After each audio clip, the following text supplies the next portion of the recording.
the heartbeats in Charlotte, Lottie. Harrington's ears thundered louder than the traffic outside her office window. Neon streaks slashed the rainy dusk, splattering their colors across the glass. On her laptop screen, the words "case dismissed" pulsed with a finality that felt like a slap.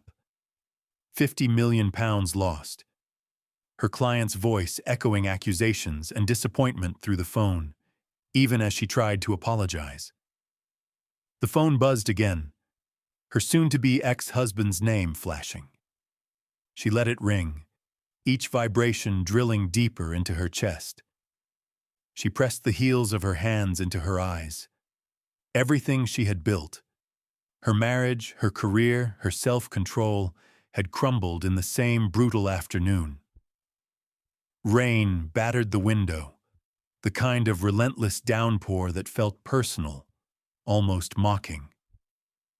Lottie pulled herself together, running fingers through her rain-darkened hair, snapped her laptop shut, and stuffed it into her battered briefcase. The thought of going home, facing the silence and the empty bottle of Chardonnay, made her physically ache. Not tonight. She tossed clothes into a suitcase. Anything clean, a couple of tailored shirts, the Burberry coat her mother gave her when she landed her first big client. As she zipped it shut, her phone lit up with another message. "Don't forget to sign the divorce papers." She didn't reply. She couldn't. She left her London flat without a glance back, her heels clicking across the marble lobby, echoing against the cold. A cab splashed to the curb. She slid in, mumbling Paddington Station, her mind whirling with defeat and exhaustion.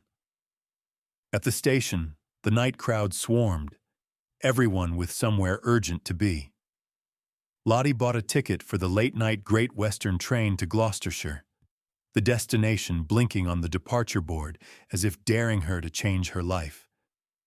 She boarded, clutching her suitcase, and let herself melt into the hard seat. The hum of the engine and the rain tapping against the window, her only companions. As the city lights flickered past, giving way to rolling black fields and distant hedgerows, she breathed for what felt like the first time all day. Why Gloucestershire? Because her therapist had insisted she needed to change climate, because she remembered green hills from childhood holidays, because a month at a friend of a friend's horse refuge seemed like the only thing more absurd than the life she was running from. Maybe, she thought, if she got far enough away, she could finally sleep. The train screeched into a tiny country station, platform bathed in mist and the silver light of a dying street lamp. No one else got off. Lottie hesitated, the chill biting through her coat, then forced herself onto the wet platform, suitcase wheels snagging on the old stones. Somewhere nearby, a car engine idled. A tall, regal woman in a waxed jacket and battered riding boots stepped into the light, waving. Lady Eleanor Fairfax, 8th Baroness Fairfax, former eventing champion, now the iron-willed matron of Heronfield Equine Refuge. "You must be Ms. Harrington," Lady Eleanor said, her handshake brisk, her gray eyes sharp but kind. "Welcome to the edge of the world. Come on, then. Let's get you out of this bloody rain."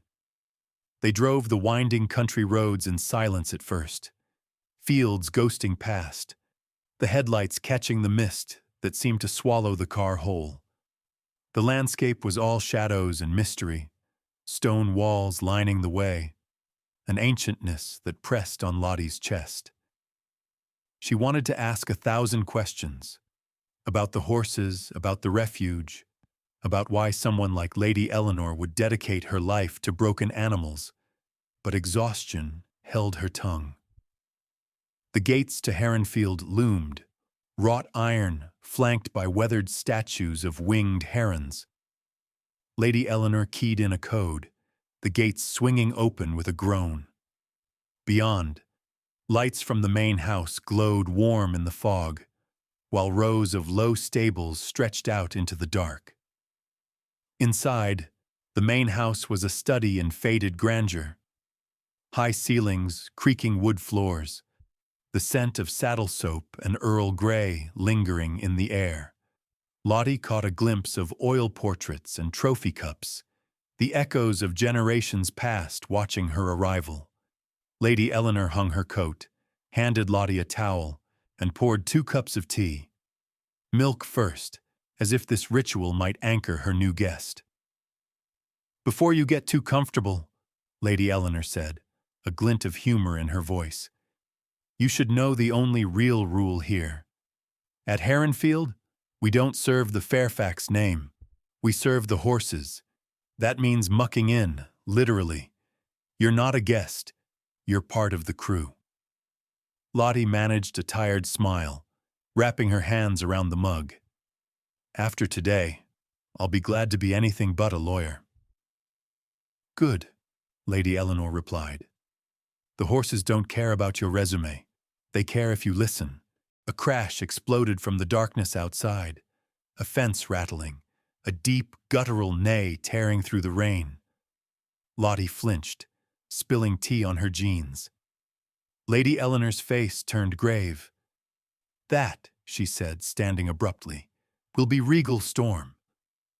They hurried outside, the wind howling across the paddocks.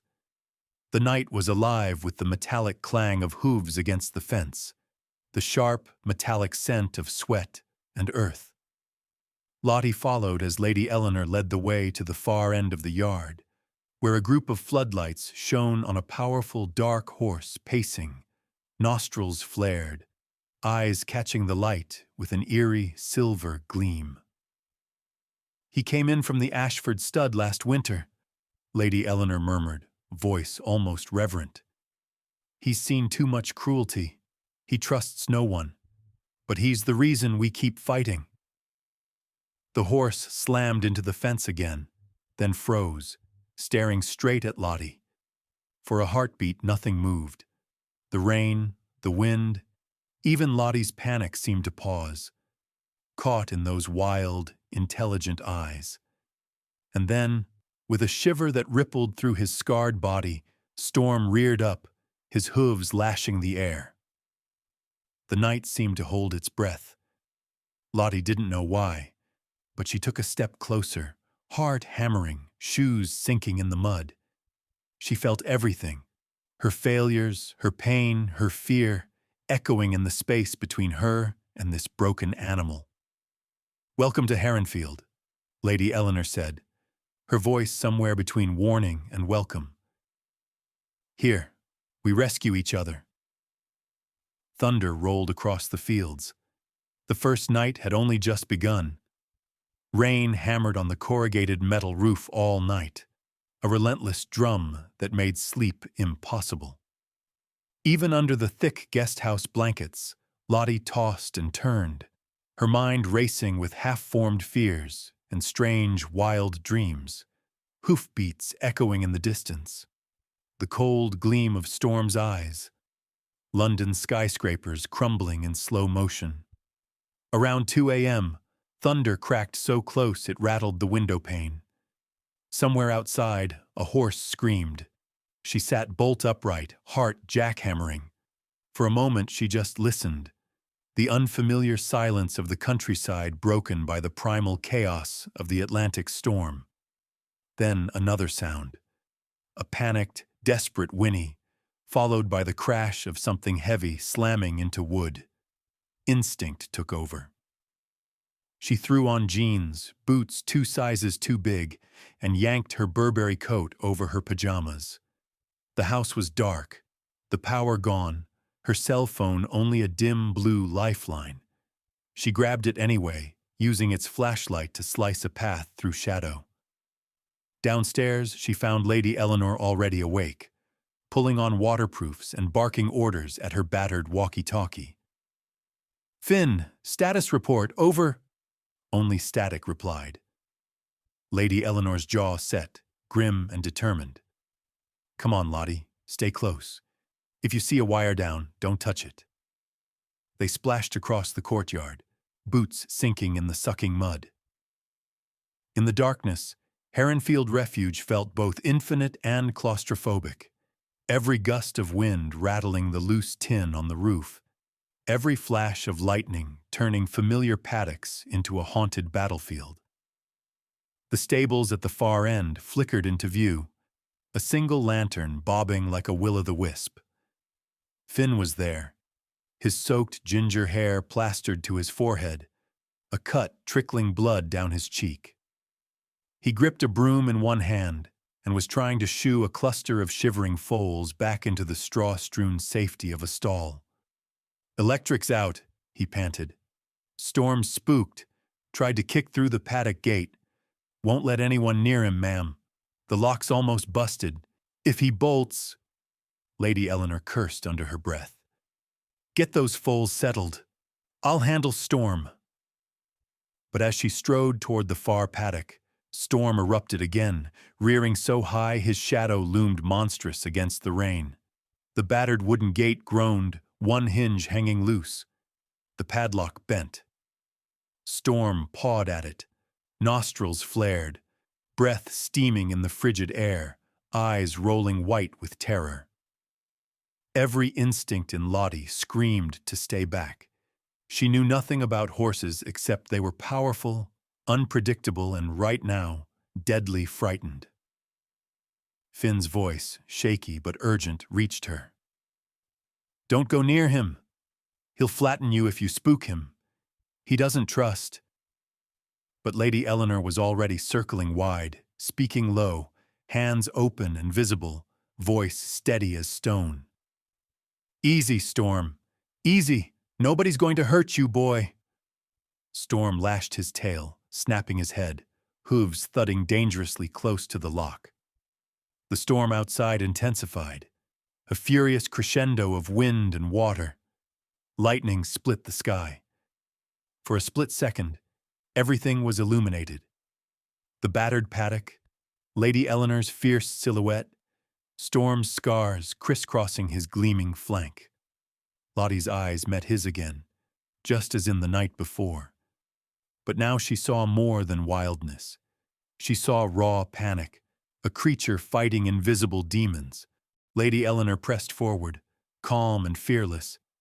But Storm jerked away, nostrils flaring as he caught a whiff of something unfamiliar. Lottie's expensive perfume, the city clinging to her like armor. He wheeled, hooves flashing, and for a heartbeat it seemed he would tear through the ruined gate. Lottie's mind raced. What would calm a terrified animal? Words, music. Her own trembling hand brushed against her coat pocket. She remembered the phone, the small LED flashlight. In desperation, she fumbled it out, then paused, remembering something she'd read about horses, how sudden bright lights could panic them further. She took a breath, peeling off her coat, her only protection against the rain. She wrapped it around the phone, dimming the light to a soft golden glow. Then, voice barely above a whisper, she started to speak. Not the clipped, precise language of courtrooms, but something simpler. "Hey, it's okay. I'm not here to hurt you. I promise." Each word trembled, but she kept going, stepping slowly toward the quaking animal. Lady Eleanor glanced at her, a look of warning and surprise colliding in her stormy eyes. Lottie's shoes slipped in the mud, but she kept her pace measured, her voice gentle like talking to a scared child. Storm stilled, his ears twitching. For a moment, the only sound was the drumming rain and the low, shaky murmur of Lottie's words. Inch by inch, she held out her empty hand, palm up, coat and phone in her other fist. Storm took a single step, head lowered, nostrils flaring as he sniffed the air. Lottie's pulse was a wild bird in her throat. She whispered, "I see you. I know you're scared, but you're safe, I swear." Storm's massive head inched closer, lightning flickered, and Lottie felt the heat of his breath on her skin. Then, almost impossibly, Storm touched his nose to her hand. The shock was electric, a current that traveled straight through Lottie's arm to her chest. His skin was velvet and bone, the faint tremor of terror and hope passing between them like a secret.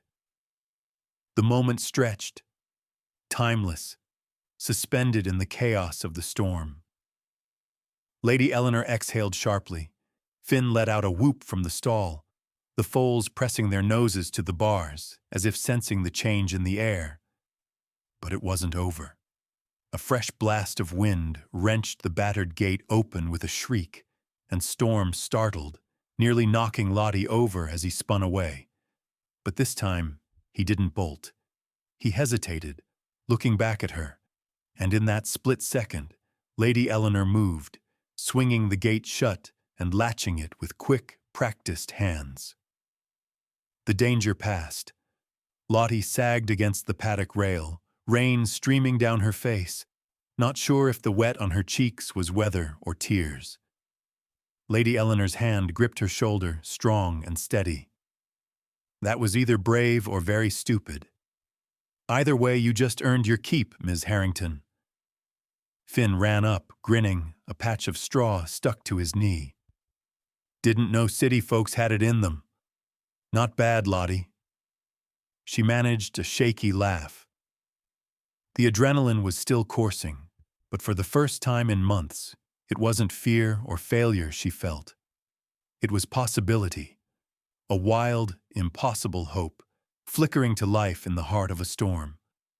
All around them, the rain eased. The horses settled. Heronfield Refuge, battered but unbroken, waited for dawn.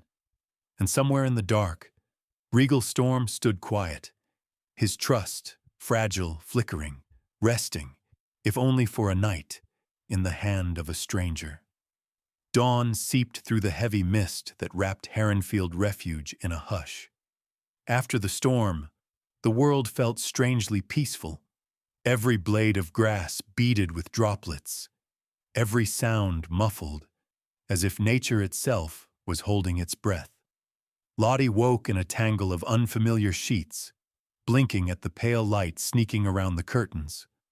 For a moment, she forgot where she was.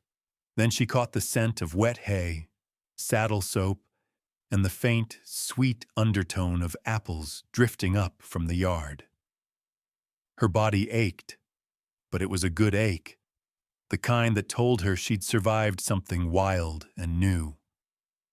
She pulled on yesterday's jeans and boots, the city edge still clinging to her in the form of perfectly ironed shirts and the faintest memory of perfume.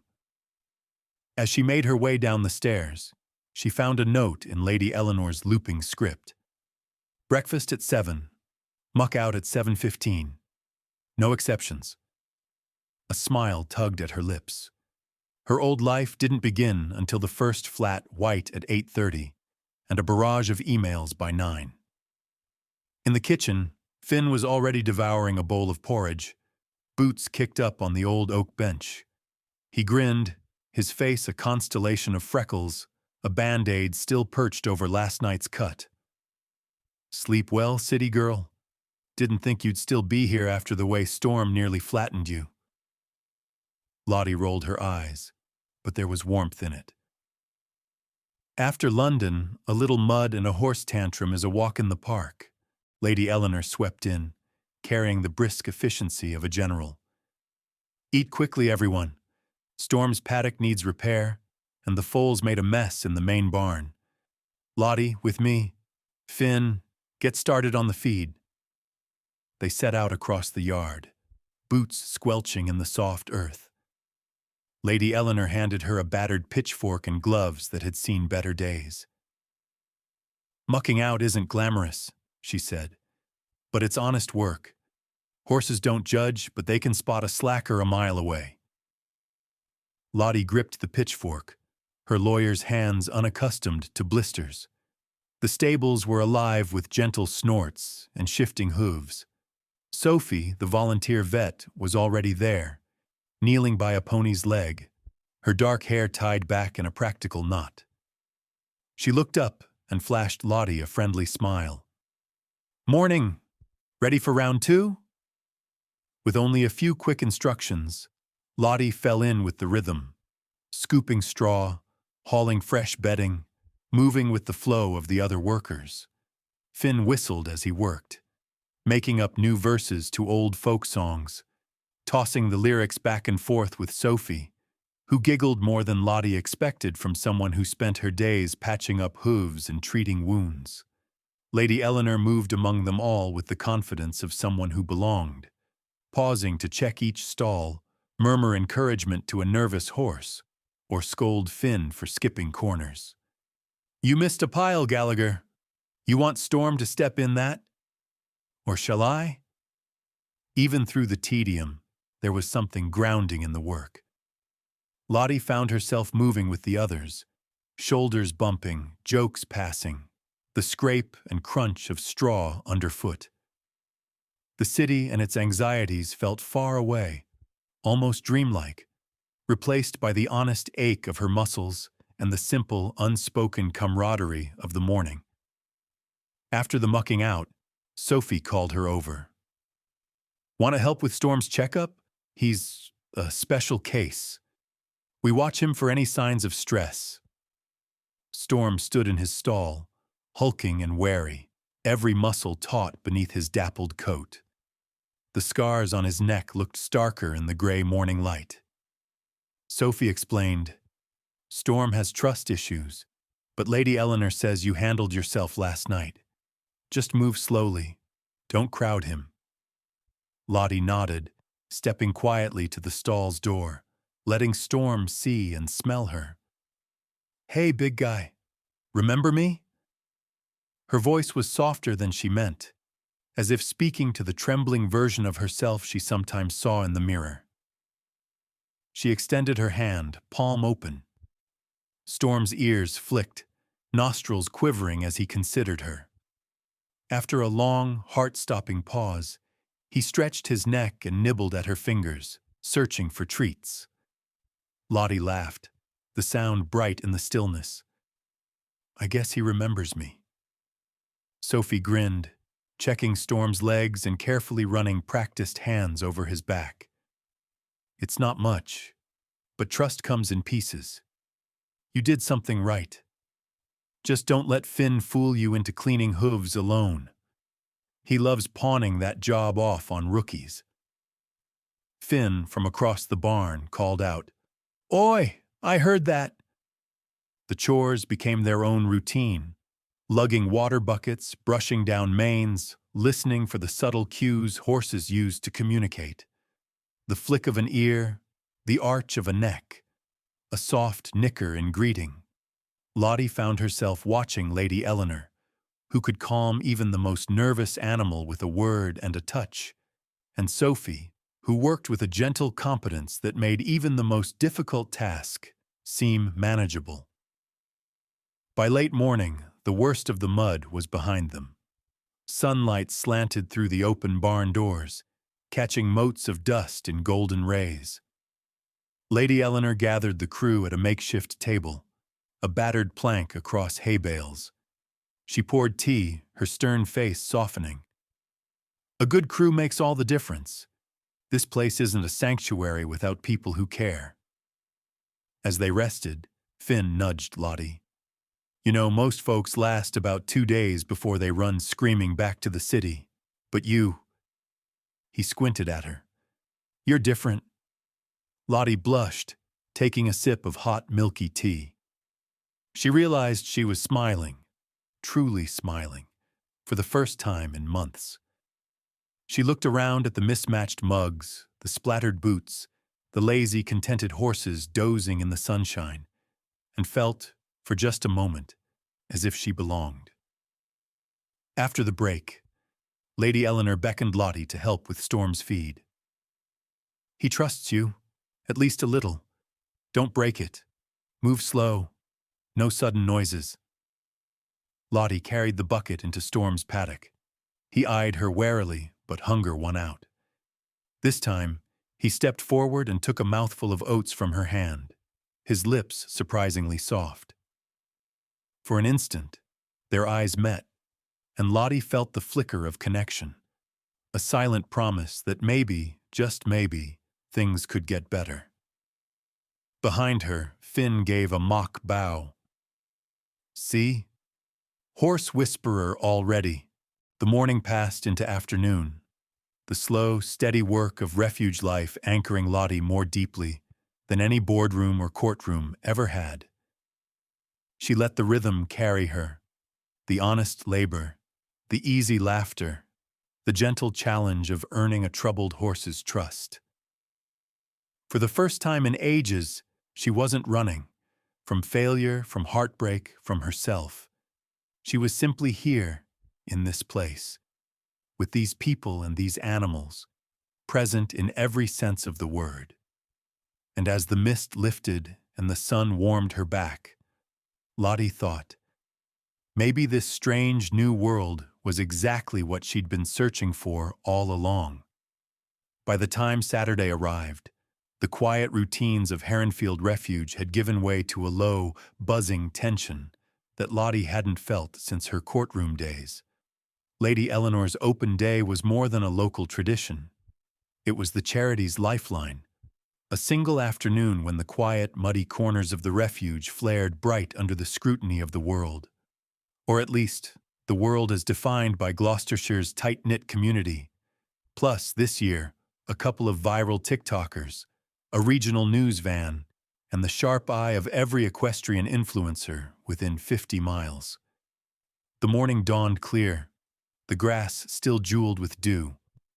Lottie found herself drafted into a flurry of preparation. Banners tied to old fence posts, information tables assembled, apple crates stacked high for children to clamber onto. The stables were swept and polished, until even the most stubborn mud gave up the fight. Sophie darted between the barns with a list and a pair of walkie-talkies, making sure every volunteer knew their post. Finn, already in his best, red, least-stained shirt, tried to wrangle the younger ponies into looking respectable, with mixed results. Lottie's nerves prickled as the first visitors arrived.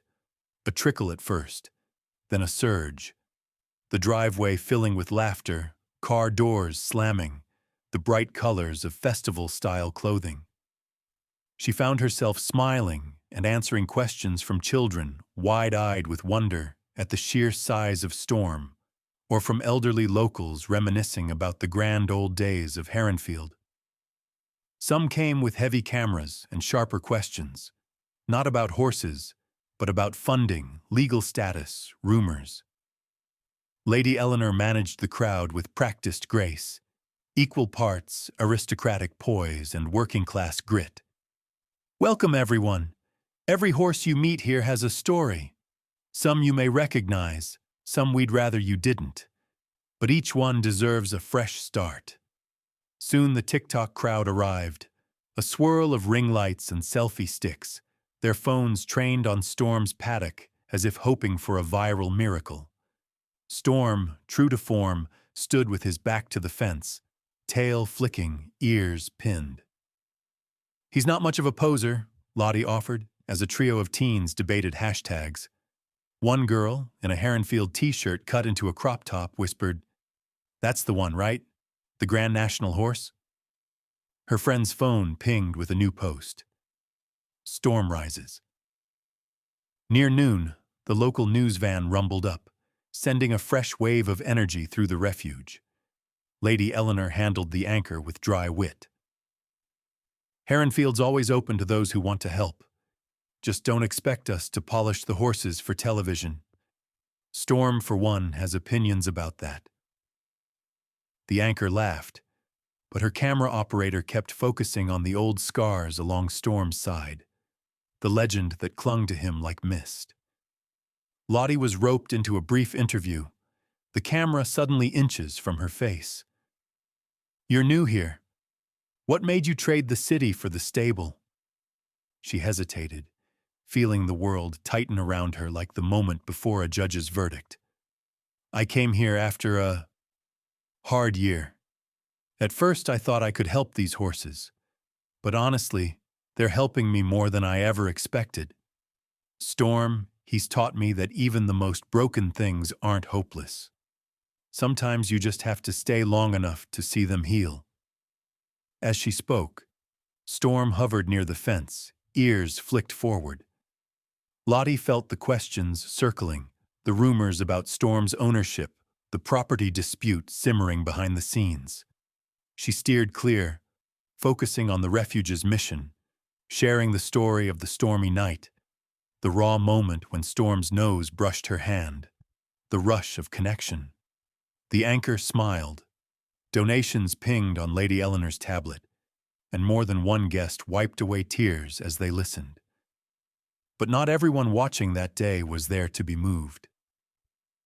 At the edge of the crowd, a tall, elegant woman in designer riding boots leaned against a silver SUV, scrolling through her phone with practiced detachment. Isabella Ashford, the Ashford stud's most famous daughter, snapped a quick photo of Storm through the fence, lips pursed. Moments later, she was joined by a man in a sharp navy suit, Simon Locke, the Ashford's legal fixer. His eyes missed nothing, drifting from Storm to Lady Eleanor to Lottie and back again. Near the apple trees, Viscount Rupert Ashford himself appeared, straight-backed, immaculate in tweed, shaking hands and nodding to the press. He lingered just long enough for the photographers to catch the scene. The Ashfords, mingling with the rescue folk, old money and new purpose colliding for a single frame. The crowd grew as the afternoon wore on, laughter and excitement blending with the more serious business of fundraising. Children cheered at pony rides, guests bid on silent auction baskets, volunteers passed around clipboards for donations. Every time Lottie checked, she saw the little green bar on the fundraising app inching higher. The story was spreading, Storm's story, the refuge's story. Her own transformation echoed back at her in smiling faces and grateful hugs. But tension simmered beneath the surface. Twice Lottie caught Simon Locke speaking in low tones with Lady Eleanor, his smile polite but his words sharp. Once, Finn intercepted him, voice raised just enough to draw Sophie's attention and break up the conversation. The news team was quietly probing the details of Storm's arrival, hinting at legal battles and disputed ownership. Lottie did her best to sidestep the issue, but she felt the eyes of the Ashfords follow her everywhere. As the sun began to set, Lady Eleanor called the crowd together for a final speech. She stood before Storm's paddock, her voice carrying over the murmurs and the soft stamping of hooves. Thank you, each of you, for believing that every animal deserves a second chance, for remembering that what makes us human is not how we win, but how we help those who can't fight for themselves. Storm is more than his scars. He's a survivor, and we, all of us, are better for knowing him. A hush fell over the crowd.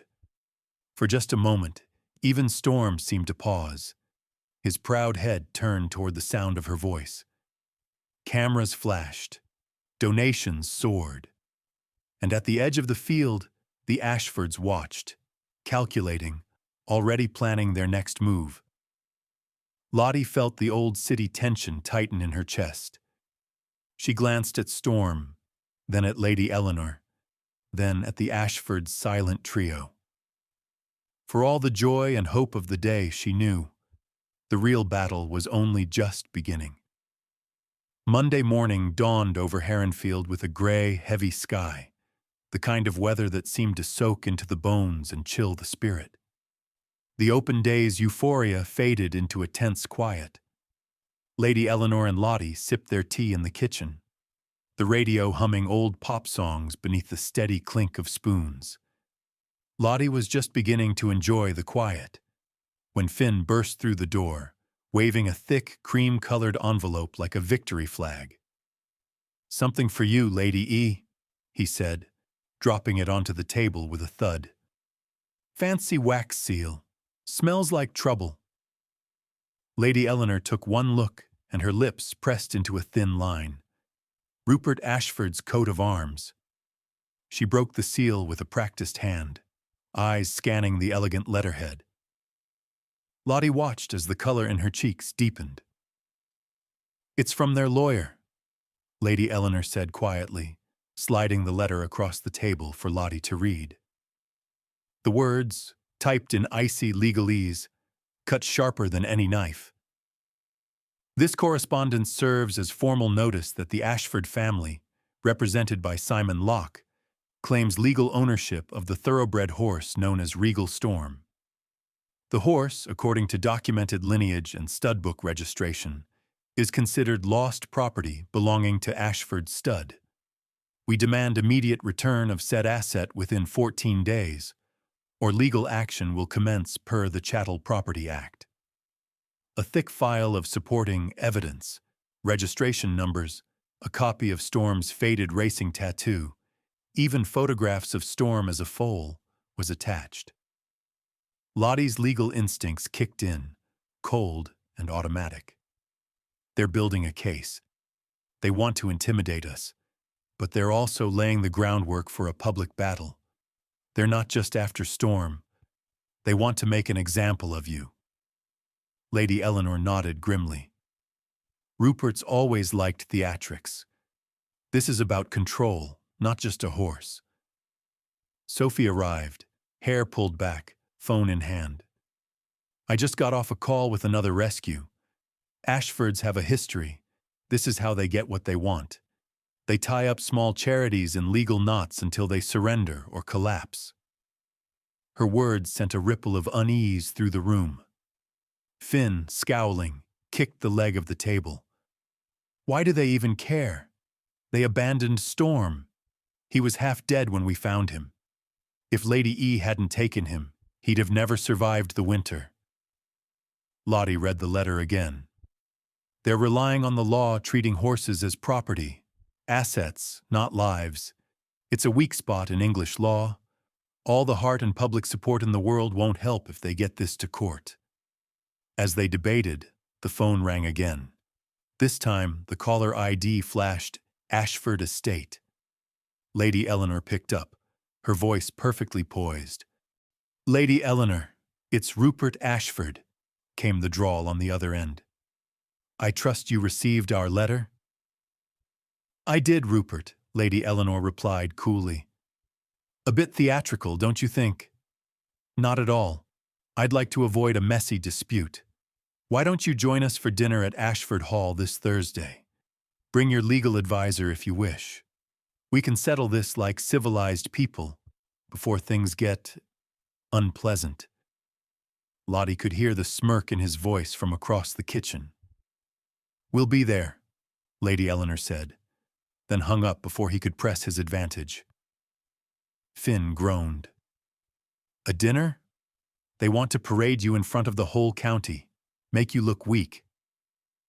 "Let them try," Lady Eleanor said, steel in her eyes. "But I want everyone on their best behavior. Rupert plays for keeps." Thursday evening arrived in a mist of drizzle and nerves.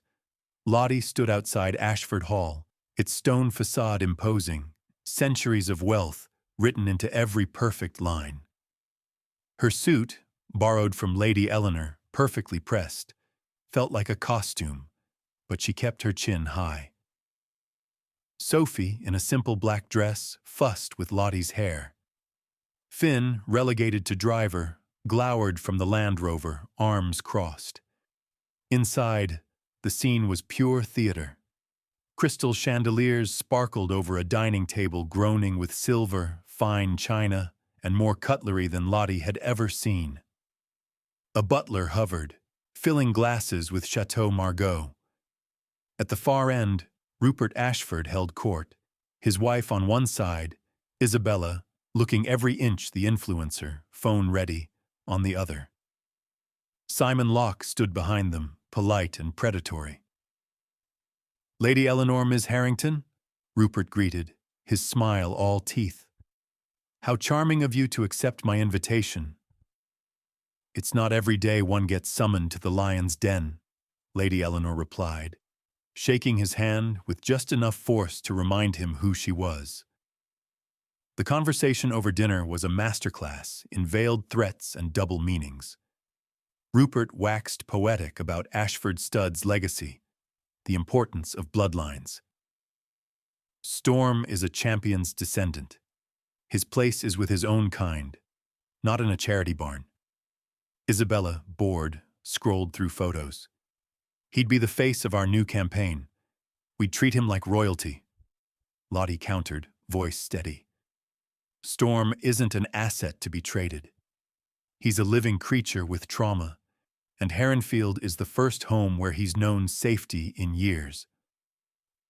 Simon Locke leaned in, folding his hands. And yet, Miss Harrington, the law is quite clear. Storm's registration ties him to Ashford Stud.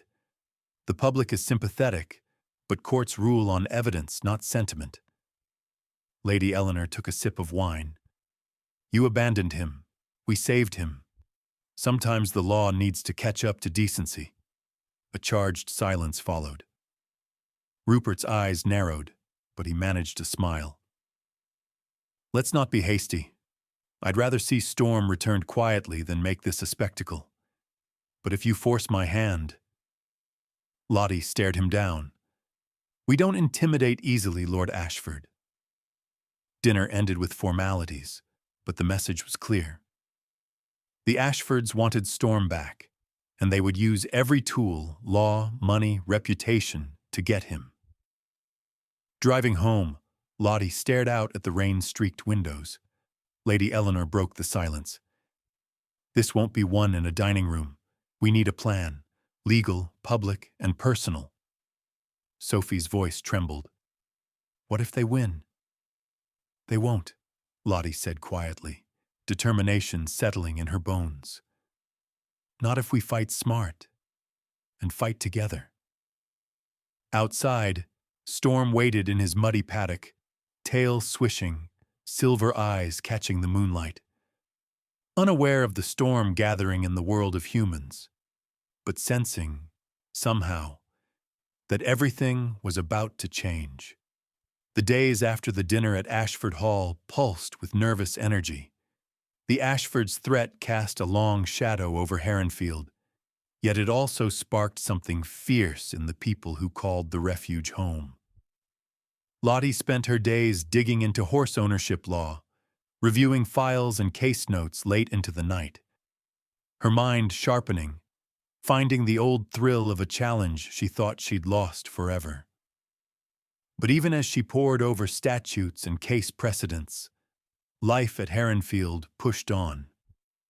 The horses needed feeding, stalls needed mucking, volunteers came and went, and the fog of uncertainty never quite lifted.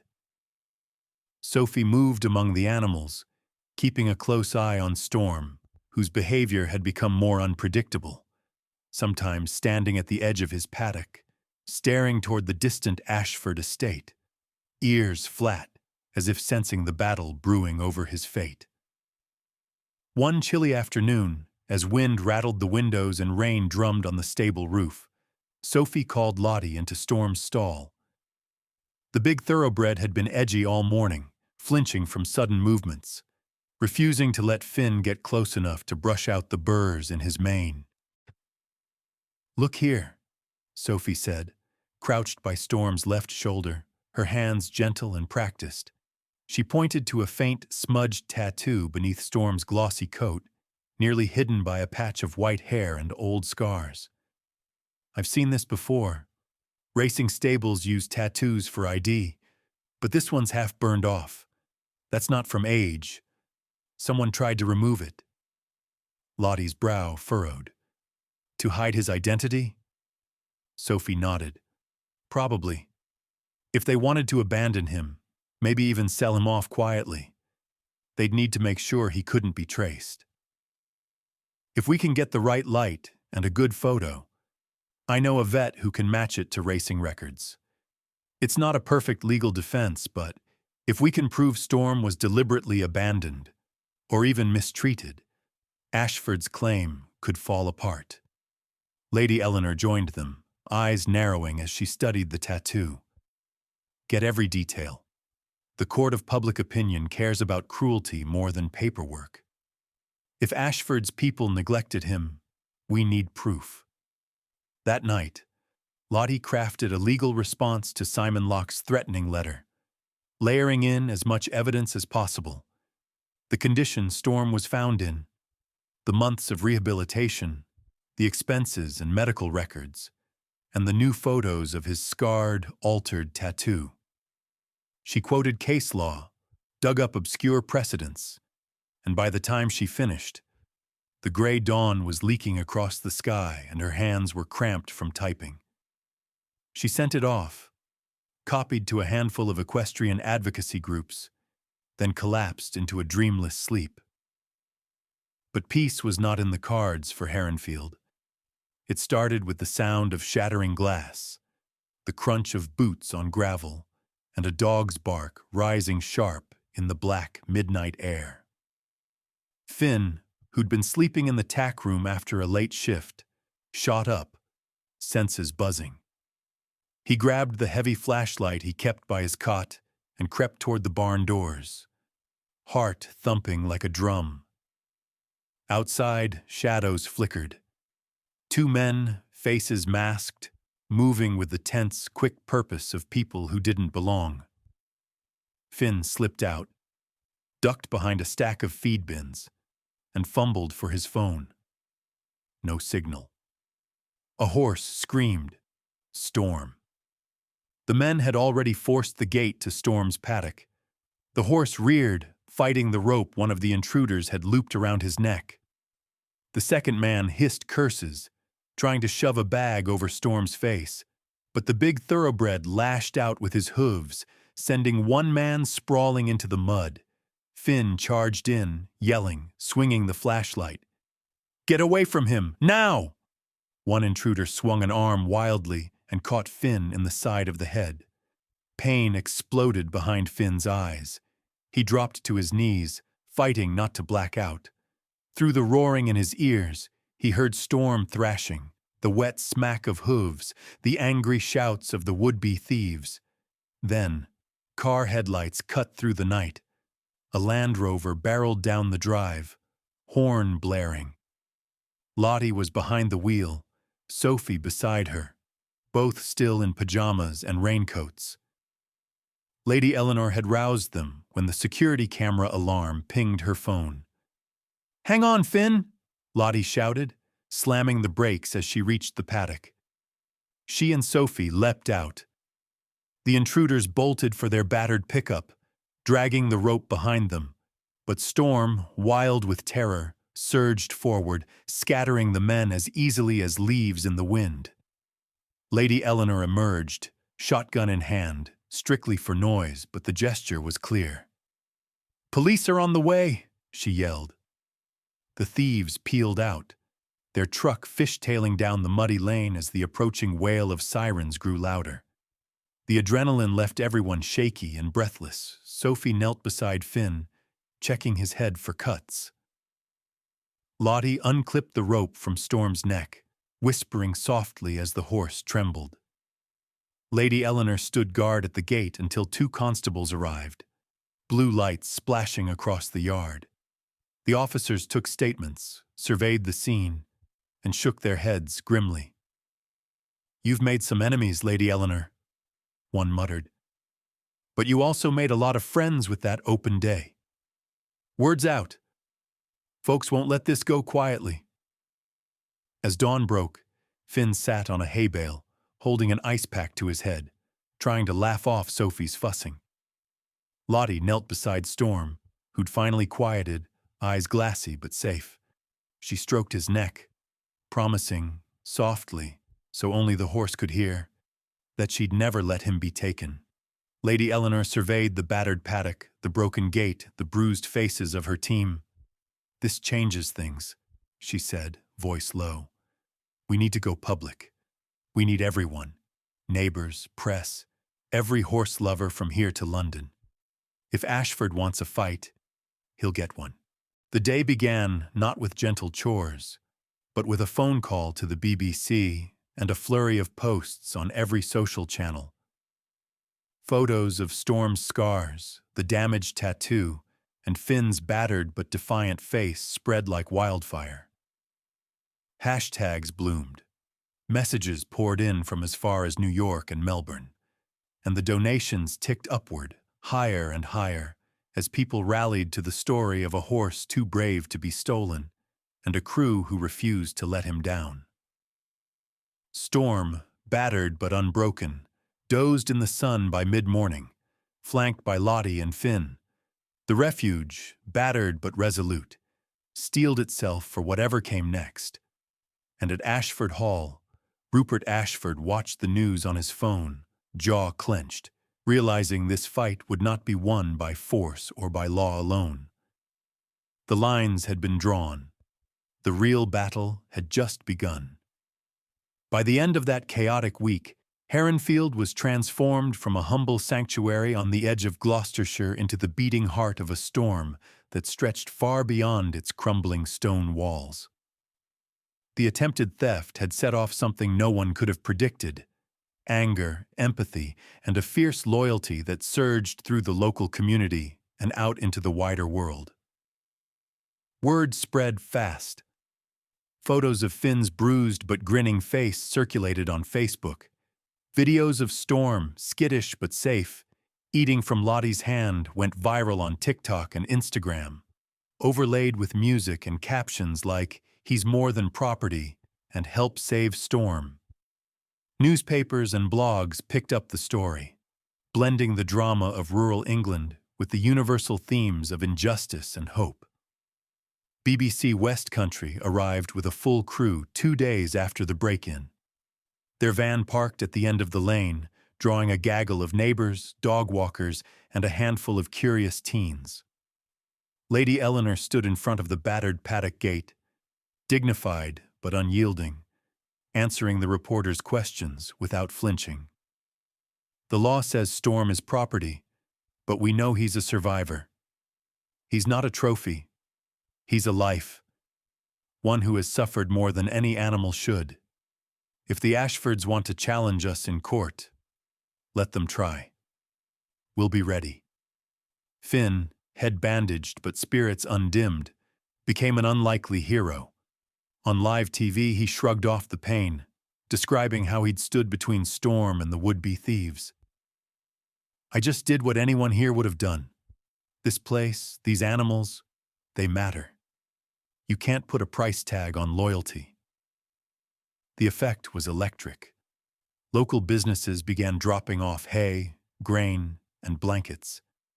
A bakery delivered trays of fresh scones and pies, while schoolchildren crafted handmade signs. "Storm belongs at Heronfield. No horse left behind," that were soon plastered along the fences.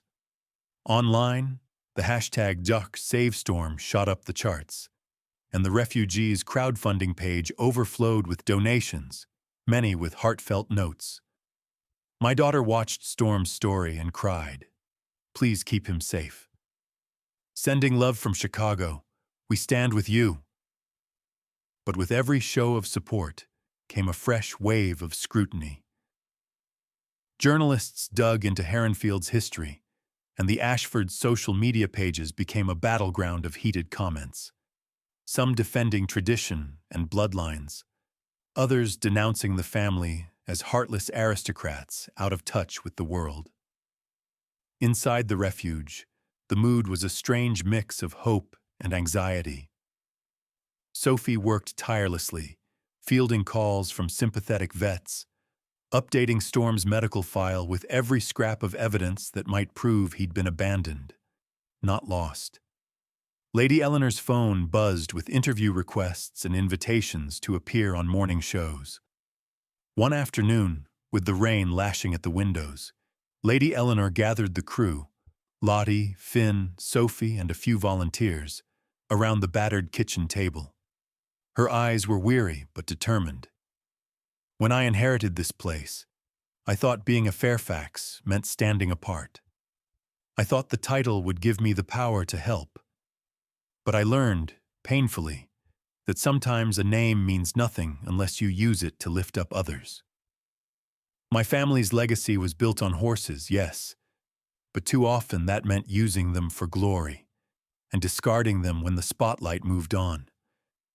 We can't change the past, but we can fight like hell for the future, for Storm and every animal like him.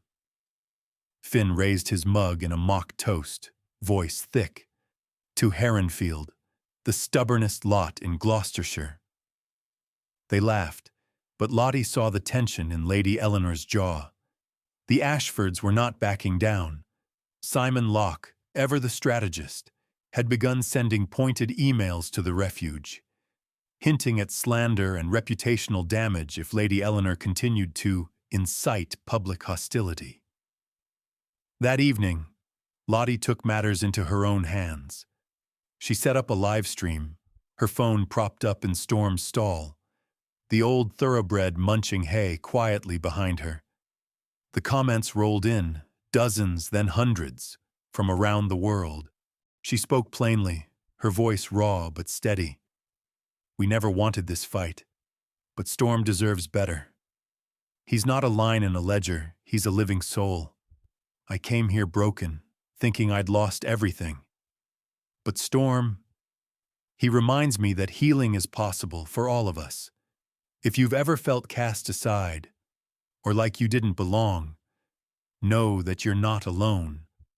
This place, this family, stands for you, too. As she spoke, Storm nudged her gently with his nose, drawing an outpouring of hearts and awes from the online audience. The donations spiked again, and the comments scrolled too fast to read. After the live stream, Lady Eleanor joined Lottie in the quiet barn, the horses shifting softly in their stalls. The older woman's voice was low, almost lost in the night. When I was young, I believed my title meant I should protect the weak. I thought it would make me noble. But the truth is, sometimes those titles become chains, trapping us in old ways, keeping us from seeing what really matters. Compassion, Lottie. That's what knighthood should be. They stood together in the hush, surrounded by the steady breath of sleeping horses, the world outside their little island raging and roaring, but unable to touch the fragile peace they'd built. As the week drew to a close, Heronfield braced for the next battle, knowing that, for the first time, they weren't fighting alone. The lines had been drawn, but so had the bonds, and in that strange, defiant unity, there was strength enough to face whatever storm was still to come. The knock at the door came early, when dawn was only a pale promise behind the clouds. Lottie answered, still in her robe, heart racing at the sight of the uniformed officer on the step. He held a thick manila envelope with a red seal. "Emergency court order, ma'am. I'm here to observe, not to intervene, unless there's a breach of the peace." Lady Eleanor, standing behind Lottie, accepted the envelope with a brittle calm. As she opened it, the rest of the house gathered. Finn rubbing sleep from his eyes, Sophie clutching her phone, a group of volunteers whispering anxiously. The letter was blunt. By order of the local court, and at the request of Ashford Stud's legal team, Storm was to be removed from Heronfield that day and held in custody pending resolution of the ownership dispute. The document listed bailiff instructions, a time of arrival, and warnings of legal penalties for interference. The words stung. Lottie scanned the letter, her lawyer's mind searching for a loophole, a stay, anything to buy time. But Simon Locke had played it smart. The request was airtight, expedited through every channel. Unless they could delay, Storm would be gone before noon. Outside, the road to Heronfield filled with a growing parade. A sleek black SUV with tinted windows, a luxury horse trailer emblazoned with the Ashford crest, uniformed security guards and private bailiffs, moving with the precision of people paid handsomely not to care about the cause. But what truly struck Lottie was the other crowd. The neighbors, the villagers, dozens of supporters, some still in pajamas, most waving homemade signs, their faces set in determined lines. A local journalist arrived, quickly joined by 2 regional news crews and a TikTok influencer live streaming the unfolding drama. Social media was already ablaze. Save Storm, not just property. Heronfield strong. Cars lined the country lane for a quarter-mile in each direction. The rain began to fall, soft at first, then steady, but no one left. Inside, tension climbed. Lady Eleanor gathered the core team in her study. They have the paperwork and the law on their side for now, but we have the truth, and the world's watching. Lottie, you'll speak for us. Sophie, stand by Storm at all times. Finn, stay with the volunteers and keep the crowd calm. No one is to escalate no matter what. The first of the Ashford contingent entered the main yard just after 11. A bailiff in a somber suit, clipboard in hand, flanked by 2 hired security men. "We're here for the horse known as Regal Storm," he announced, voice echoing off the stone walls. Lottie stepped forward, holding herself tall. "You're not taking him without a fight, and you're not taking him quietly." The bailiff, careful and professional, read out the court order. Cameras flashed. The crowd pressed closer against the metal gate. Behind the bailiff, Isabella Ashford posed with her phone, lips pursed in a faint, self-satisfied smile, while Rupert stood back, speaking to Simon Locke in low tones. They were expecting this to go smoothly, a show of force and law to silence the noise, but they hadn't counted on the voice of the community. As the bailiff started for Storm's stall, the supporters began to chant, "He's more than property! He's more than property!" The refrain swelled, shaking the morning air. Some climbed atop the stone fence, holding signs high. Others filmed every second. The horses in the paddocks watched, ears pricked, sensing the tension. Lady Eleanor walked out, holding herself like a queen, unbending. She stood before the bailiff and the camera crews. "Storm is a living being. He is not a car or a chair or a painting to be auctioned. He has suffered enough. And this place, this refuge, gave him back his dignity. If you take him from here, you take that from all of us." Lottie found her voice, stepping up to address the bailiff, and more importantly, the gathered crowd and cameras. "The law may say you own him, Lord Ashford, but compassion, real knighthood, means standing for those who cannot speak. You might have a title, but we have Storm, and we have the truth." Isabella rolled her eyes, filming with a practiced flick of her wrist. Rupert, jaw tight, signaled for the bailiff to proceed. The bailiff's men approached Storm's paddock. Sophie stood her ground, arms spread, refusing to move. "He'll panic if you touch him. Let me handle him. Or are you prepared to answer to every news camera here for the injuries you'll cause?" The bailiff hesitated, suddenly aware of the world's eyes on him. Rupert hissed something inaudible, and the standoff deepened. The chant grew louder. "Storm belongs at Heronfield. Let him stay."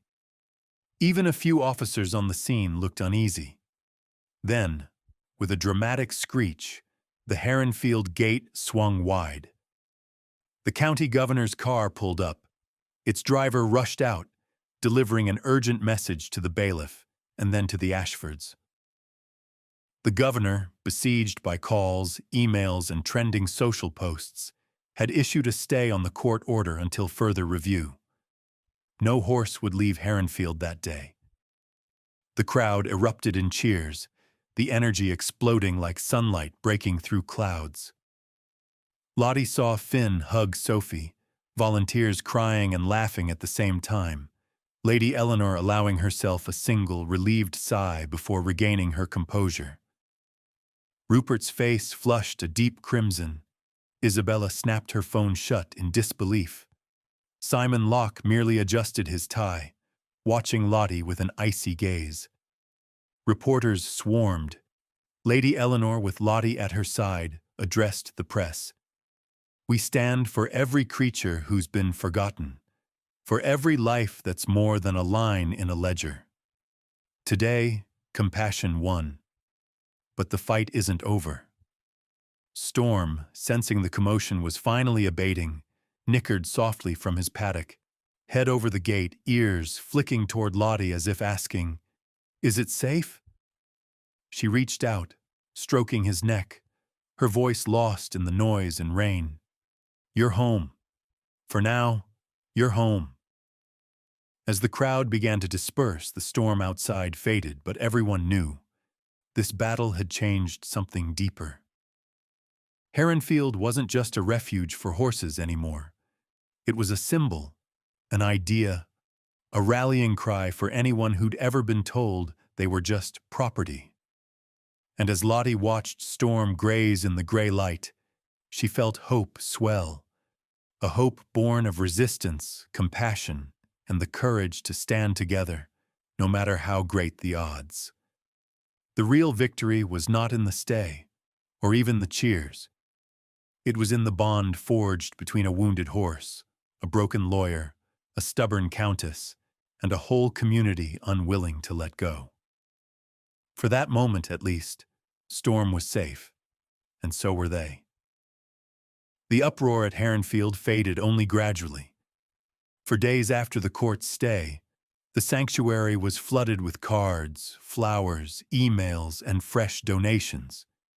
The gates, once just another set of old ironwork in the countryside, became a local landmark, festooned with ribbons and homemade banners declaring, "Storm belongs here," and "Justice for Heronfield."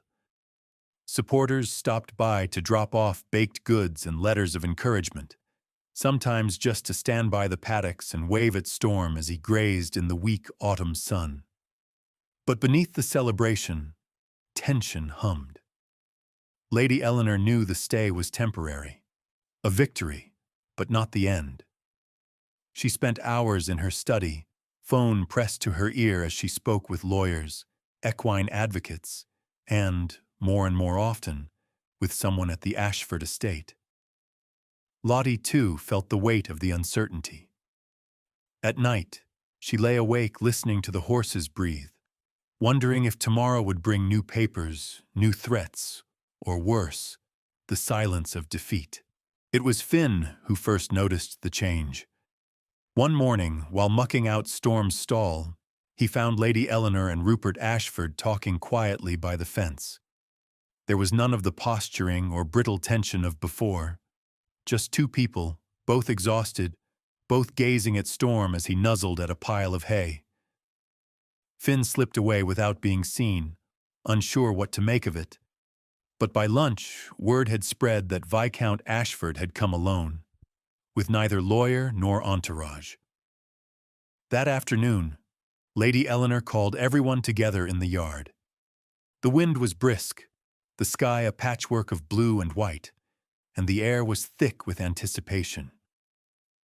Lottie stood with Finn, Sophie, and the volunteers, trying to read the expression on Lady Eleanor's face. She looked tired, but there was a new gentleness there, as if a long-held burden had finally lightened. "Friends," Lady Eleanor began, her voice strong but warm, "we have an agreement. Viscount Ashford and I have spoken at length, and we've found a way forward. For Storm, for Heronfield, and for the future of retired racehorses all across this country." She paused as murmurs rippled through the group. "Storm will remain here at Heronfield. In return, we will partner with the Ashford stud to create a formal rehabilitation program for retired and abandoned racehorses. Ashford stud will fund veterinary care and training, and Heronfield will be recognized as a model sanctuary. We'll work together, not as enemies, but as stewards of a new legacy. A hush fell, broken only by the sound of Storm nickering as if to signal his approval. Lottie felt her throat tighten.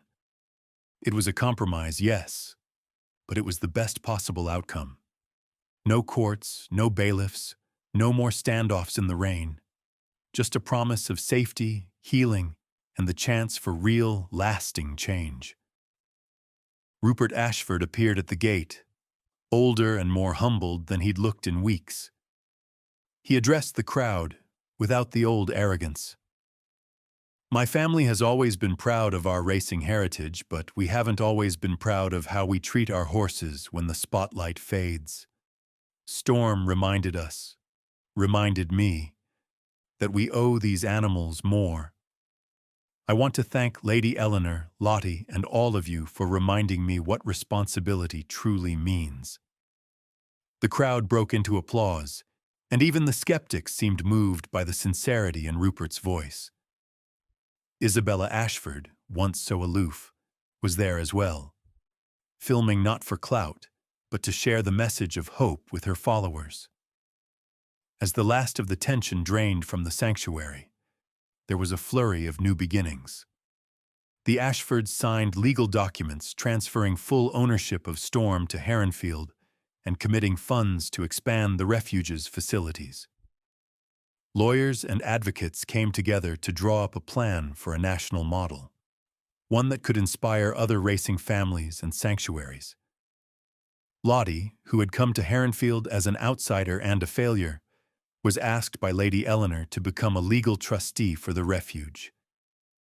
The honor humbled her. She accepted, promising to fight for every horse, every caretaker, and every hard-won piece of dignity.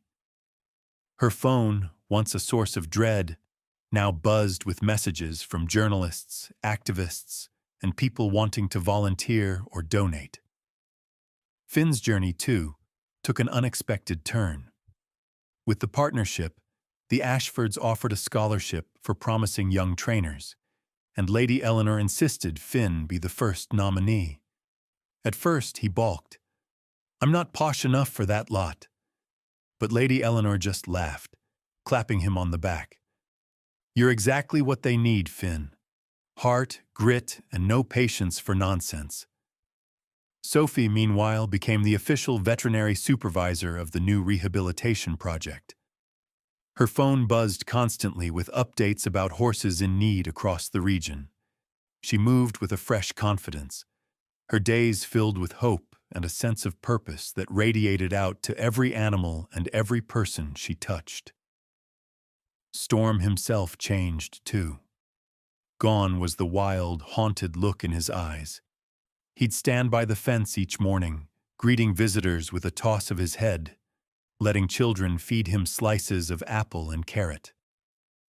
He even tolerated Isabella, who started a new series on her social media about rescue and rehabilitation, her influence now used for something larger than herself. In the evenings, the Heronfield team gathered by the stone fence, sharing mugs of tea and quiet laughter. Lady Eleanor, less alone than ever before, sometimes spoke of her youth, of what the refuge meant to her, and of the vision she now shared with her unlikely allies. "It took a storm," she once said, gazing out at the fields, "for us to realize that belonging isn't about bloodlines or titles. It's about who stands with you when the wind is at its worst. That's the true meaning of family. That's what Heronfield will always be." For Lottie, the lesson ran deeper still. She thought back to that first night, battered by rain and heartbreak, and marveled at how far she had come. She had found herself not in the victories, but in the struggle, in the choice to stay, to fight, and to open her heart to something larger than her old ambitions. As autumn tipped into winter, Storm ran free across the meadows, his mane flying, scars fading beneath a new coat of health and trust. Heronfield hummed with life, its future no longer in doubt, but opening wide to every possibility. The community, once a scatter of strangers, had become a family. The fight for Storm had changed them all. It had shown them the power of resilience, of compassion, and of coming together when it mattered most. And though the world outside would move on, for those at Heronfield, everything had changed forever. In that hard-won peace, they learned that sometimes the truest victory is not in defeating an enemy, but in turning one into a friend. The storm had passed, and in its wake grew something stronger, a promise that would endure, for Storm, for Heronfield, and for everyone brave enough to stand up when the world demanded it most.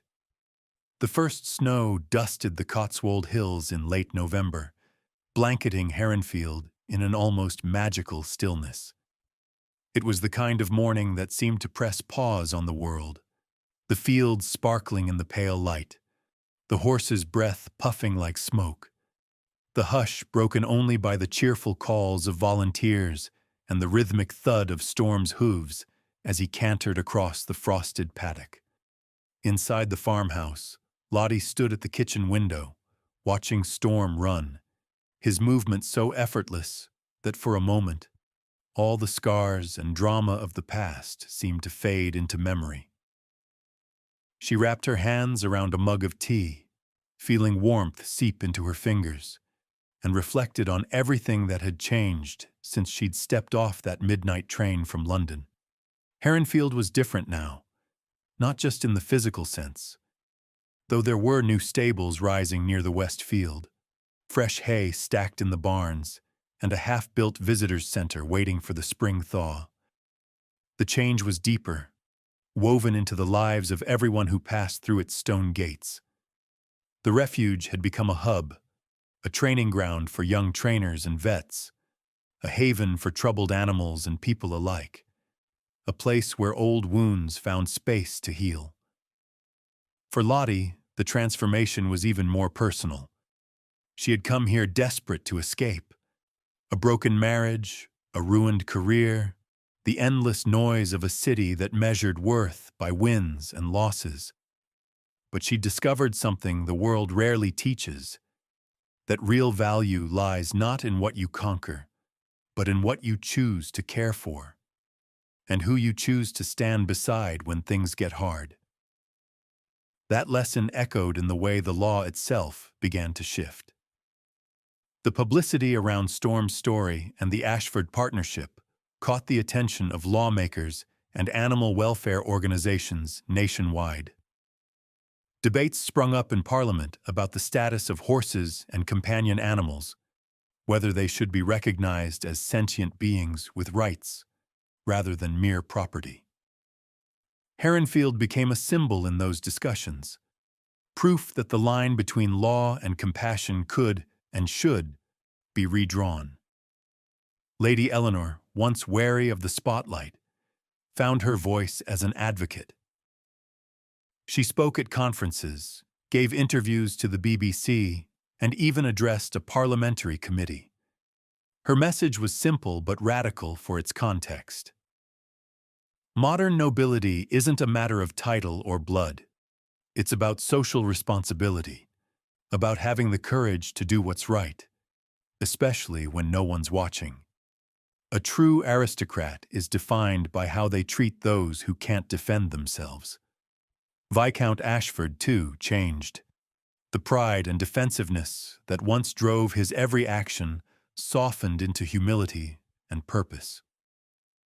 He and Lady Eleanor became an unlikely team, championing new standards of aftercare for retired racehorses and supporting similar sanctuaries across the UK. Isabella, inspired by the cause, rebranded her influencer platforms to highlight rescue stories, responsible riding, and the reality behind the glossy images of equestrian sport. Finn, now enrolled in the BHS training scholarship, split his time between Heronfield and the Ashford stud, bringing what he learned back to the refuge with pride. He started weekend programs for local youth, teaching city kids to ride, care for animals, and, most importantly, to believe in second chances. Sophie, whose gentle hands had saved Storm and so many others, expanded her reach as the regional vet for the new partnership, traveling between sanctuaries, delivering foals, treating injuries, and offering hope wherever she went. Her notes filled with names and stories, each animal a testament to the difference kindness could make. And Lottie? She became more than Heronfield's legal trustee. She became its champion, writing articles, leading fundraising efforts, guiding the board through tricky waters, and, perhaps most importantly, offering a listening ear to anyone who wandered through the gates, lost and looking for a way forward. There were days when the work was hard, days when funding ran thin, when horses arrived too sick to save, when tempers flared and hope wavered. But those days no longer felt like the end. They were simply part of the journey, the necessary shadows that made the moments of light shine brighter. One afternoon, as the winter sun began its slow descent, Lady Eleanor called Lottie to the fence at the edge of Storm's paddock. The grass was brittle underfoot, the stone wall warm from the weak sun. Together they watched as Storm galloped with another rescue, this one a spindly, skittish filly recently brought in from a rundown stable.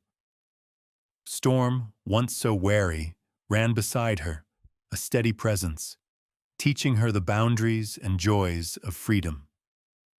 Lady Eleanor broke the silence. "Do you remember what I said to you that first night? About service and belonging?" Lottie nodded, the memory as sharp as ever. "You said, 'Here, we serve the horses, we rescue each other.'"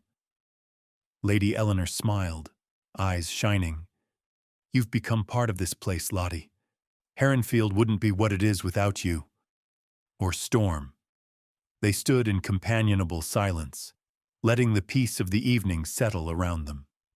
Lottie's thoughts drifted to the lesson she hoped the world would take from Heronfield's fight. Not just about horses, or even about the law, but about what it means to belong. That sometimes family is chosen, not born. That true courage is standing up when the storm is fiercest. That healing is never just about a single person or animal. It's about every hand that reaches out, every voice that refuses to be silent. As darkness crept over the fields, the volunteers gathered for supper. Lottie watched the younger ones laugh, watched Finn tell a wild story about a runaway pony, watched Sophie juggle phone calls and rescue paperwork, and watched Lady Eleanor, regal and at ease, move among her people with gentle authority. Later, as the night settled in and the wind rattled the windows, Lottie slipped outside for a final walk by the paddocks.